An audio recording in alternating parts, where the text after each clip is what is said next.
कि शब्द संभाल के बोलिए।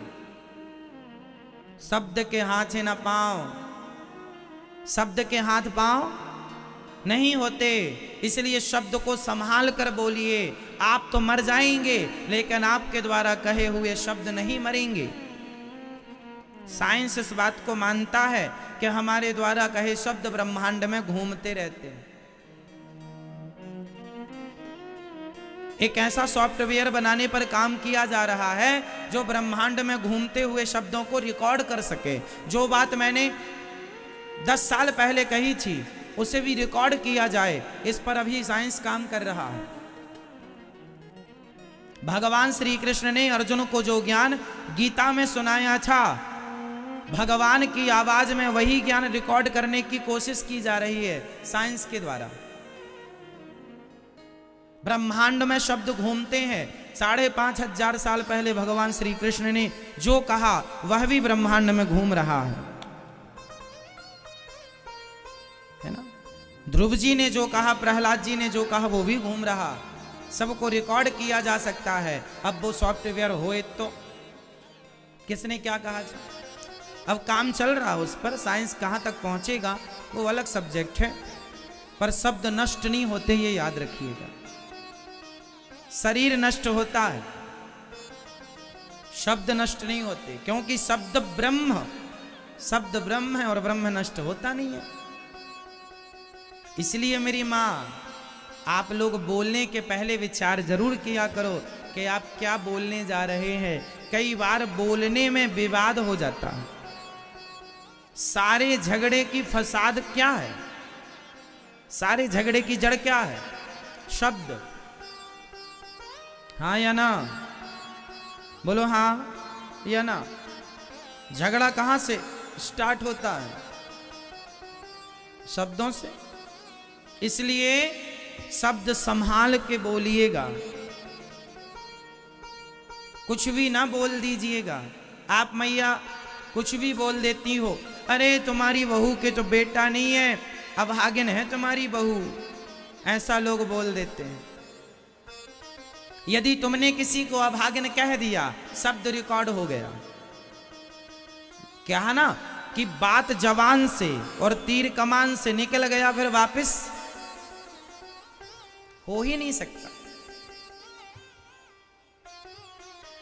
आपने किसी को कह दिया कि तेरे बहू के बेटा नहीं है, तू अभागिन है। अब वो जो अभागिन निकल गया ना, वो इस ब्रह्मांड में गूंजता रहेगा, अभागिन है, अभागिन है, अभागिन है। और वही शब्द फिर वापस आपके आने वाली पीढ़ी में किसी को पकड़ लेगा। फिर तुम्हारे ही कुल खानदान में कोई ऐसी हो जाएगी जिसके नहीं होगा बच्चा, और फिर वो शब्द वापस उस पे आ जाएगा, अभागिन है। जो कहा है वो सुनना तो पड़ेगा। ये प्रकृति गोल है ना, वापस होता है। आप दीवार पर एक बॉल मारिए, जितनी तेजी से आप बॉल मारेंगे उतनी तेजी से बॉल, हाँ या ना मैया? सो रही हो मेरी मां? सुनो, आप बॉल जितनी तेजी से दीवार पर मारेंगे उतनी तेजी से बॉल वापस आएगी। यही प्रकृति का संतुलन है।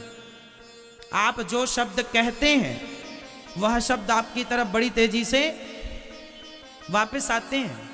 आपने किसी को एक थप्पड़ मार दिया, मार दो, पर वो थप्पड़ उसकी चटाक गूंजती रहेगी ब्रह्मांड में, फिर वो तुम्हारे गाल में देर सवेर पड़ेगा जरूर।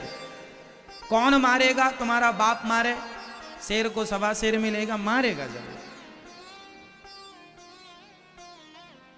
इसलिए हम ये ना सोचें कि हम पावरफुल हैं, कह दें कुछ भी, बोल दें कुछ भी, ना, मनमानी नहीं चलेगी। इसलिए विचार कर लो। तो आज से आप कितने लोग हैं जो शब्दों को संभाल कर बोला करेंगे? कितने लोग बोलेंगे आज से? जो मुंह में आया वो नहीं बोलेंगे, पहले अपना विवेक से फिल्टर करेंगे, इसमें से कितना बोलने लायक है कितना बोलने लायक। भाई आप घर में गेहूं पिसवा कर जब आटा लाते हैं ना, तो उस आटे को भी रोटी बनाने के पहले चलनी से चालते हैं। तो जब चाले हुए आटे की रोटी बनाते हैं, कोई कचरा ना जाए, तो फिर शब्दों को भी तो अपने विवेक की चलनी से चाल लो। इनमें से कितने शब्द प्रयोगी हैं, उपयोगी हैं, और कितने अनुपयोगी हैं।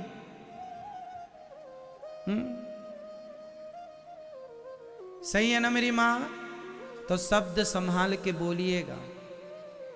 पत्नी से भी क्या बोलना है, अच्छे से बोला करो। पति से क्या बोलना है, कई बार आप लोग ऐसा बोल देते हैं कि वो बातें सारी जिंदगी याद रह जाती। तुमने ऐसा कह दिया था, आपने ऐसा कहा था। पति पत्नी में ही ऐसी बातें हो जाती हैं। कई बार गुस्से में कुछ निकल आता है, जिससे गुस्सा तो ठंडा हो जाएगा 10 मिनट में, पर वो बात जो निकल गई सामने वाला पकड़ लेगा, वो सालों तक वो बात को पकड़े चलाएगा। तुमने ऐसा कहा था, जबकि वो बात गुस्से में कही गई थी, पर फिर भी चूंकि निकल तो गई है। ऐसा होता है कि नहीं? सास गुस्से में कुछ कह दे तो बहू पकड़ लेती है, और बहू गुस्से में कुछ कह दे तो बाकी सब भूल जाएगी।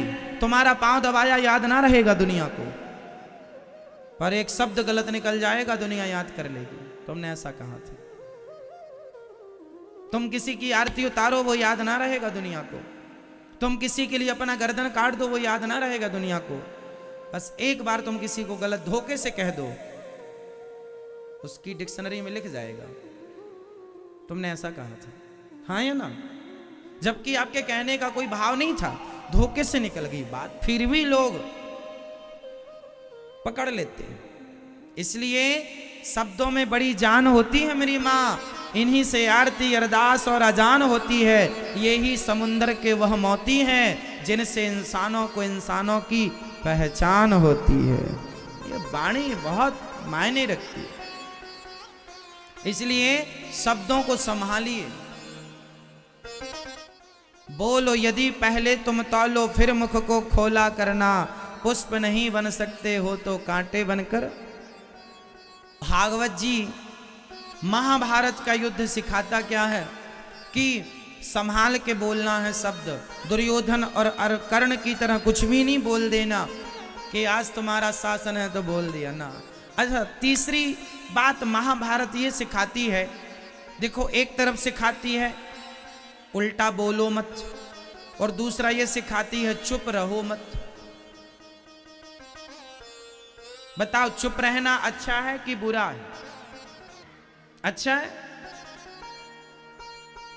चलो आप कह रहे हैं अच्छा है, तो भरी सभा में द्रौपदी की साड़ी खिंच रही है, वो हेल्प के लिए मदद के लिए चिल्ला रही है, और भीष्म पितामह चुप हैं, तो ऐसा चुप होना सही है? जहां बोलने का काम है वहां चुप मत रहना है, और जहां चुप रहने का काम है वहां बोलना मत। अब ये आपको डिसाइड करना पड़ेगा कि कहां चुप रहना है और कहां। ये ज्ञान आपका है, ये कोई स्कूल में नहीं पढ़ाया जाएगा कि कहां बोलना और कहां। ये आपको डिसाइड करना पड़ेगा कि हमें यहां चुप रहना और यहां। भरी सभा में द्रौपदी मां की साड़ी खिंच रही थी, और पितामह सबसे आगे बैठकर क्या थे? चुप थे। क्या ये चुप रहना जायज था? सही था? आपके सामने किसी बहन बेटी का अपमान हो और आप चुप रहें, या तो बोलिए, या तो उस लड़की की मदद कीजिए, या तो दुष्टों को ठीक कीजिए, वरना बस ना हो तो वहां से उठकर चले जाइए। कम से कम अपनी आंखों से होता हुआ पाप तो मत देखिए, या तो पाप रोकिए, रोक ना पाओ तो देखिए मत। बोलना कहां है? विचार लो। पितामह नहीं बोले तो बाणों की सैया मिल गई। इसलिए आप लोग जहां जरूरत पड़ेगी वहां बोला करेंगे।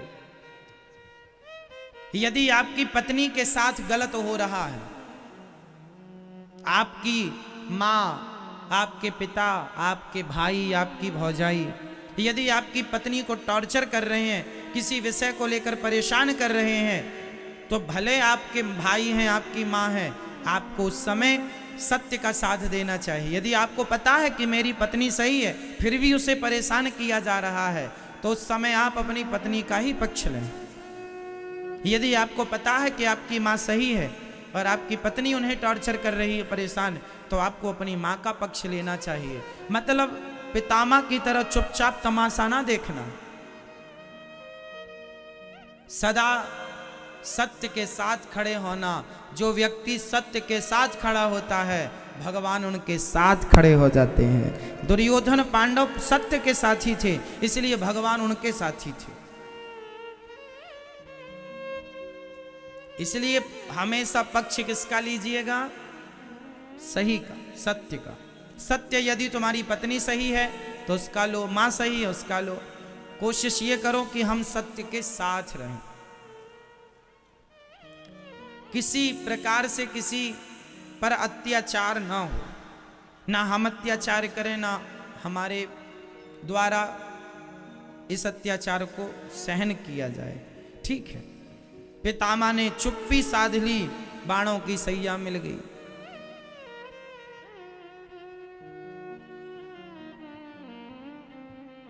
संभल जाइएगा। अब आगे चलते हैं। महाभारत में एक बढ़िया सीख यह भी है कि हमें आंखों में पट्टी नहीं बांधनी चाहिए। माता गांधारी ने पट्टी बांध ली ना, किसके लिए बांधा? अपने पति के लिए, कि वो अंधे हैं तो मैं भी पट्टी बांधूंगी। अब बताइए, आपका पति यदि अंधा है तो क्या आप भी पट्टी बांध लेंगी? तो ये समझदारी हुई? क्यों? मुझे लगता है आज की स्त्री इतनी गैर जिम्मेदार नहीं होगी जितनी गैर जिम्मेदार ये मां है। तुम्हारी आंखों में पट्टी बांधने के कारण ही, अच्छा माता गांधारी ने आंखों की पट्टी उतारी, पर जब उतारी तब तक देर हो गई। आपको पता है गांधारी जी ने अपनी पट्टी उतारी थी, कब उतारी थी? दुर्योधन को बचाने के लिए। जब 99 बेटे मर गए, कल बेटा तू सारे कपड़े उतार के आ जाना, मैं तुझे देखूंगी, मेरी दृष्टि जहां जहां पड़ेगी तू वज्र का हो जाएगा। चला दुर्योधन। भगवान ने कहा कहां जा रहे हो? शर्मा गया, छिप गया पेड़ के पीछे। भगवान ने कहा कपड़े नहीं पहने आज तुमने? घर में कपड़े नहीं है? नहीं, माँ ने बुलाया ऐसी आना। अरे माँ तुम्हारी, अब तुम जवान हो, बच्चे थोड़ी हो, दूध पीते भाई। अरे कुछ तो कपड़ा पहन लो, टॉवेल तो लपेट लो। नहीं, माँ ने कहा ऐसी आना, हम ऐसे ही जा रहे हैं। नहीं, तो एक काम करो, कपड़े नहीं तो केले के पत्तों की टॉवेल बना के भगवान ने पहना दी। गया, बेटे कपड़े तो नहीं है ना? माँ कोई कपड़ा नहीं है। पट्टी उतारी, पूरा शरीर वज्र का हो गया, जांघों पर दृष्टि ना पड़ी, केलों के पत्ते से ढके थे तो जांघें कमजोर रह गईं दुर्योधन की।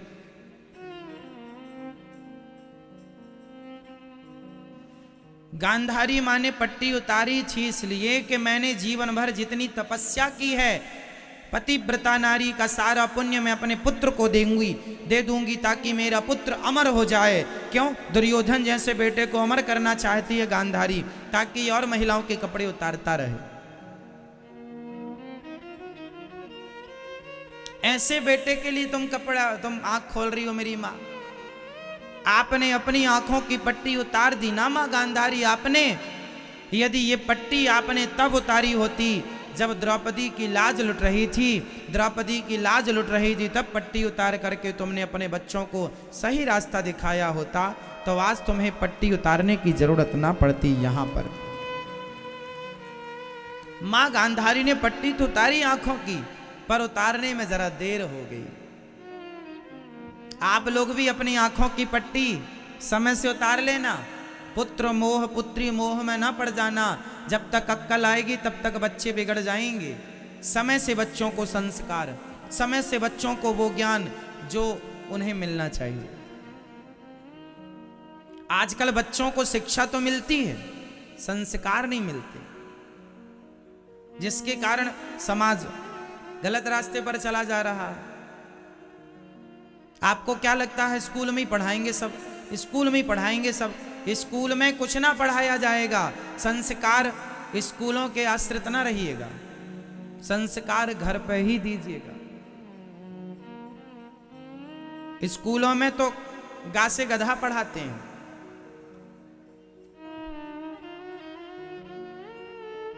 हम लोग तो गा से गणेश पढ़ते थे।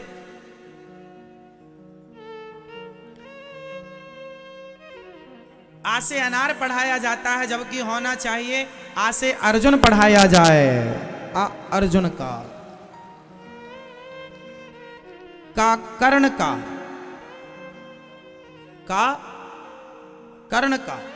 का से कर्ण, आ से अर्जुन, गा से गणेश, हा से हरिश्चंद्र, रा से राजा दिलीप, रा से राम, का से कृष्ण, चाहे कर्ण चाहे कृष्ण, कर्ण कृष्ण। तो हमें का से कृष्ण पढ़ाया जाता, रा से राम पढ़ाया जाता, हा से हरिश्चंद्र पढ़ाया जाते, आ से अर्जुन पढ़ाया जाता, तो सोचो आपके बच्चों के संस्कार कैसे होते, उनका भविष्य कैसा होता। लेकिन आपके बच्चों को पढ़ाया गया गा से गधा, जबकि होना चाहिए था गा से गणेश। बताओ गणेश अच्छा है या गधा?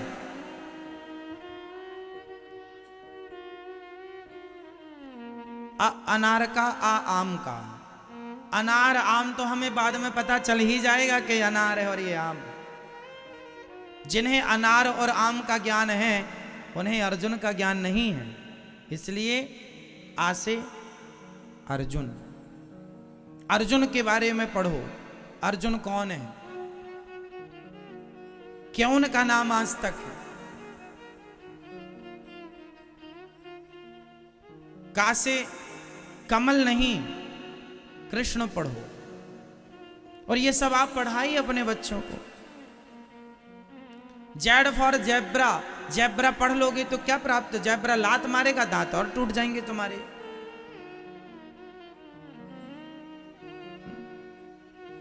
इसलिए जरूरत इस चीज की है कि आप अपने बच्चों की जो पढ़ाई है, शिक्षा है, उसमें संस्कार आप डालें।